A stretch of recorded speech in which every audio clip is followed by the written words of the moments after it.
Hello ನನ್ನ ಕುಟುಂಬದವರೇ, ಹೇಗಿದ್ದೀರಾ? ನಾನು 2-3 ದಿನದಿಂದ ಯಾವುದೇ ವಿಡಿಯೋ ಅಪ್ಲೋಡ್ ಮಾಡೋಕ್ಕಾಗಲಿಲ್ಲ, ದಯಮಾಡಿ ಕ್ಷಮಿಸಿ. ಇವತ್ತು ಗರಿಗರಿಯಾದ ರವೆ ದೋಸೆಯೊಂದಿಗೆ ಬಂದಿದ್ದೀನಿ.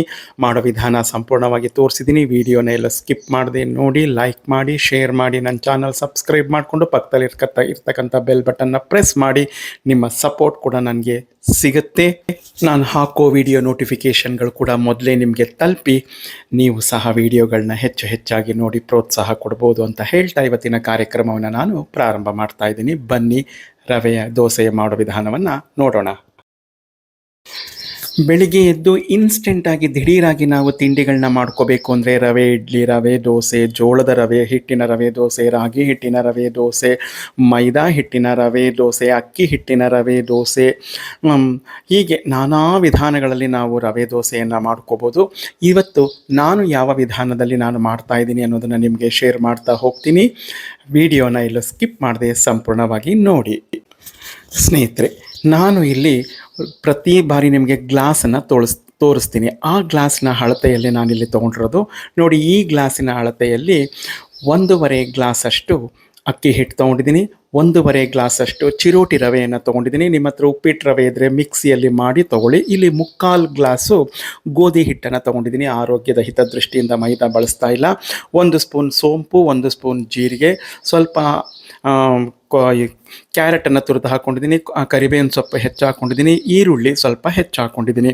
ಇಲ್ಲಿ ನೀವು ಹಸಿಮೆಣಸಿನ್ಕಾಯಿ, ಕೊತ್ತಂಬರಿ ಸೊಪ್ಪು ಎಲ್ಲವನ್ನು ಹಾಕ್ಕೋಬೋದು. ನಾನು ಅದೇನೇನೂ ಬಳಸಿಲ್ಲ. ಕೆಲವರು ಶುಂಠಿ ಸಹ ಹಾಕ್ತಾರೆ, ನಾನು ಅದು ಯಾವುದನ್ನು ಬಳಸಿಲ್ಲ. ಈಗ ಇದಕ್ಕೆಲ್ಲ ಸ್ವಲ್ಪ ಉಪ್ಪನ್ನು ಹಾಕಿ ಮೊದಲಿಗೆ ಡ್ರೈ ಮಿಕ್ಸ್ ಮಾಡ್ಕೊಳ್ಳೋಣ.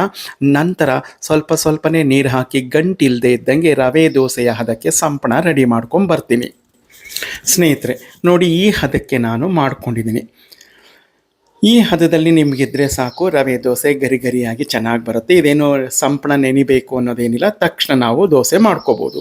ನಾನು ಮಾಮೂಲಿ ಮಸಾಲೆ ದೋಸೆ ಮಾಡುವಂಥ ತವಾನೇ ಇಟ್ಕೊಂಡಿದ್ದೀನಿ. ತವಾ ಕಾದು ಬಂದಿದೆ. ಈಗ ನೀರು ಹಾಕ್ಕೊತಾ ಇದ್ದೀನಿ.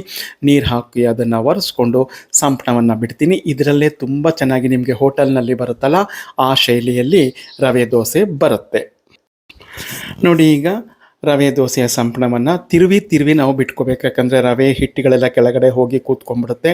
ಇದರಲ್ಲಿ ಏನು ಡಿಸೈನ್ ಬರೋಲ್ಲ. ಯಾವ ಆಕಾರ ಬೇಕಾದರೂ ನೀವು ಮಾಡ್ಕೋಬೋದು. ಅದು ಸಂಪಣ ಹೇಗೆ ಹೋಗುತ್ತೆ ಹಾಗೆ ಬೇಯುತ್ತೆ ನೋಡಿ. ಈ ರೀತಿ ನಾನು ಬಿಟ್ಕೊಂಡಿದ್ದೀನಿ. ಈಗ ಸುತ್ತ ಪರಿಶುದ್ಧವಾದ ಗಾಣದಿಂದ ತೆಗೆದ ಕ್ರಿಯಾ ಫುಡ್ಸ್ ರವರ ಕಡಲೆಕಾಯಿ ಎಣ್ಣೆಯನ್ನು ಹಾಕ್ಕೊಂಡು ನಾವು ಗರಿಯಾಗಿ ಬೇಕಾದರೂ ಬೇಯಿಸ್ಕೋಬೋದು, ಮೃದುವಾಗಿ ಬೇಕಾದರೂ ಬೇಯಿಸ್ಕೋಬೋದು. ತುಂಬ ಚೆನ್ನಾಗಿ ಬರುತ್ತೆ ರವೆ ದೋಸೆ ನೋಡಿ. ಸ್ನೇಹಿತರೆ, ಎಣ್ಣೆಯನ್ನು ಹಾಕಿದ್ದೀನಿ. ಈಗೆಲ್ಲ ಸ್ವಲ್ಪ ಬೆಂದು ಬಂದಿದೆ. ನೀವು ಗರಿಯಾಗಾದರೂ ಬೇಯಿಸ್ಕೊಳ್ಳಿ, ಮೃದುವಾಗಾದರೂ ಬೇಯಿಸ್ಕೊಳ್ಳಿ. ನಿಮಗೆ ಯಾವ ವಿಧಾನ ಬೇಕೋ ಆ ವಿಧಾನದಲ್ಲಿ ನೀವು ಈ ಮಾಮೂಲಿ ಮಸಾಲೆ ದೋಸೆ ಹೆಂಚಲ್ಲೇ ನಾವು ಹೋಟೆಲಲ್ಲಿ ಮಾಡ್ತಾರಲ್ಲ ಆ ರೀತಿ ಮಾಡ್ಕೋಬೋದು. ಕಾಯಿ ತುರಿ ಬೇಕಾದರೂ ನೀವು ಸಣ್ಣದಾಗಿ ಹೆಚ್ಚು ಹಾಕ್ಕೋಬೋದು. ನಾನು ಅದು ಯಾವುದನ್ನು ಬಳಕೆ ಮಾಡಿಲ್ಲ, ಯಾಕಂದರೆ ನಮ್ಮ ಅಣ್ಣನಿಗೆ ಹಲ್ಲಿಲ್ಲ. ಅವನಿಗೆ ಅದೆಲ್ಲ ನಾಲ್ಗೆಗೆ ಹಲ್ಲಿಗೆ ದವಡೆಗೆ ಸಿಗಾಕೊಂಡ್ಬಿಟ್ರೆ ತಿನ್ನೋಕ್ಕಾಗೋದಿಲ್ಲ ಅಂತ ನಾನು ಈ ಪದಾರ್ಥಗಳನ್ನ ಬಳಸ್ಕೊಂಡು ಮಾಡ್ತಾಯಿದ್ದೀನಿ. ಗರಿಯಾಗಿ ಬೇಕಾದರೂ ನೀವು ಮಾಡ್ಕೊಳ್ಳಿ ನೋಡಿ. ಬೆಂದಿದೆ 2 ಕಡೆನೂ. ನಾನು ನಮ್ಮ ಅಣ್ಣನಿಗಾಗಿ ಮೃದುವಾಗಿ ಮಾಡ್ಕೊಂಡಿದ್ದೀನಿ. ಏಕೆಂದರೆ ಹಲ್ಲಿಲ್ಲದೆ ಇರೋರಿಗೆ ನಾವು ಮೃದುವಾಗಿ ಮಾಡ್ಕೋಬೇಕಲ್ಲ. ನೋಡಿ ಎಷ್ಟು ಚೆನ್ನಾಗಿ ಬರುತ್ತೆ ಅಂತ ನೋಡಿ. ಈ ದೋಸೆ ನಾನು ಗರಿಯಾಗಿ ಮಾಡ್ಕೊತಾ ಇದ್ದೀನಿ. ನಿಮಗೆ ಯಾವ ವಿಧಾನದಲ್ಲಿ ಬೇಕಾದರೂ ನೀವು ಮಾಡ್ಕೋಬೋದು, ತುಂಬ ಚೆನ್ನಾಗಿರುತ್ತೆ. ಇದು ಗರಿಯಾಗಿ ನಾನು ನೋಡಿ ಕೆಂಪಗೆ ಆಗ್ತಾ ಇದೆಯಲ್ಲ, ಬೇಯಿಸ್ಕೊಂಡು ತೆಗೆದುಕೊಂಡ್ರೆ ಆಯಿತು, ತುಂಬ ಚೆನ್ನಾಗಿರುತ್ತೆ. ಸ್ನೇಹಿತರೆ ನೋಡಿ, ರವೆ ದೋಸೆ ಬಾಂಬೆ ಸಾಗು ನೋಡಿ. ಗರಿಯಾಗಿ ಬೇಕಾದ್ರೂ ಬೇಯಿಸ್ಕೋಬೋದು, ಮೃದುವಾಗಿ ಬೇಕಾದ್ರೂ ಬೇಯಿಸ್ಕೋಬೋದು. ನೀವು ಯಾವ ವಿಧಾನದಲ್ಲಿ ಬೇಕಾದ್ರೂ ಬೇಯಿಸ್ಕೋಬೋದು. ನಾನು ತೋರಿಸಿದ್ದೀನಿ. ಈಗ ತಿಂತಾ ಇದ್ದೀನಿ. ಹೇಗಿದೆ ಅಂತ ನೀವು ನೋಡಿ. ಸಖತ್ತಾಗಿದೆ ರೀ. ನೀವು ಈ ಗರಿಯಾದ ರವೆ ದೋಸೆಯನ್ನು ಮಾಡ್ಕೊಳ್ಳಿ, ತಿನ್ನಿ. ಹೇಗಿತ್ತು ಅಂತ ನನಗೆ ಕಮೆಂಟ್ನಲ್ಲಿ ಮರೆಯದೆ ತಿಳಿಸಿ.